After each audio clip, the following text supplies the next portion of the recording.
বাগেরে থাপ্পড় দেয়, চিনেন না আমার বাবারে। বাড়িতে গিয়ে কয়, আব্বা উমর কি? হুসাইন আমারে কয়, আমি বলে গোলামের বাচ্চা গোলাম, আপনি বলে বড় গোলাম, আমি বলে বাচ্চা গোলাম। উমর হাসে, কয় আব্বা আপনি হাসেন, বিচারটা করতে হবে। উমর ডাকে, ও আব্দুল্লাহ, যার বিরুদ্ধে বিচার দিয়েছ তার বিচার করার ক্ষমতা আমার নাই।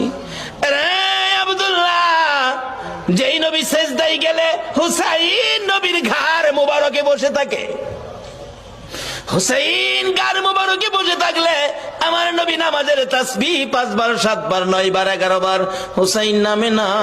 নবী চাইলেন নামাইতে, কেন?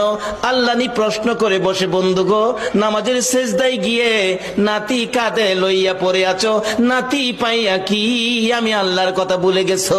চাইছিলেন গাট থেকে নামাবেন, এমনি সময় আমার আল্লাহ বলেন, জিবরাইল রে, আমার বন্ধুর কানে খবর দে, হুসাইন আমার বন্ধুর ঘাড়ে বসা আছে, আমি আল্লাহর কাছে বড় ভালো লাগে, যতক্ষণ পর্যন্ত হুসাইন ইচ্ছা করে না নামবে রে, ততক্ষণ পর্যন্ত যেন আমার বন্ধু সেজদায় পড়ে থাকে।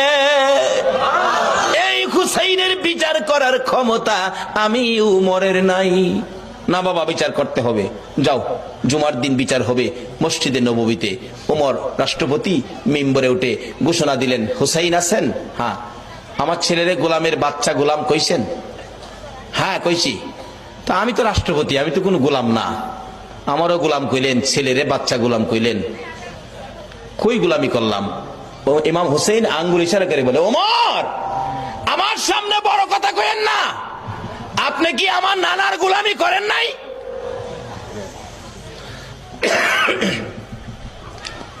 ওমর দুইটা চোখের পানি গাল বেয়ে বেয়ে জর্জর করে ছেড়ে দিলেন। মসজিদে নববীর মুসল্লিরা রে, তোমরা কি শুনেছো হুসাইন আমাকে কি বলছে? শুনেছি। আমি বলে নবীর গোলামি করেছি। হ্যাঁ। হুসাইন পারবেননি এই কথাটা কাগজে লিখে দিতে? পারবো, আমি দেখছি যেটা পারবো না। আমার নানার গোলামি করেছে ওমর, তাই ওমরের ছেলেরে গোলামের বাচ্চা গোলাম গালি দিলাম।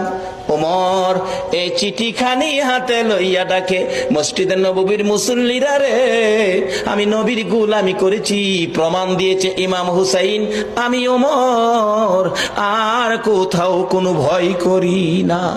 ওমর বলেন, হুসাইন বলেছে আমি নবীর গোলামি করেছি আর আমি ভয় পাই না, নবীর গোলাম হইয়া কবরে যাব।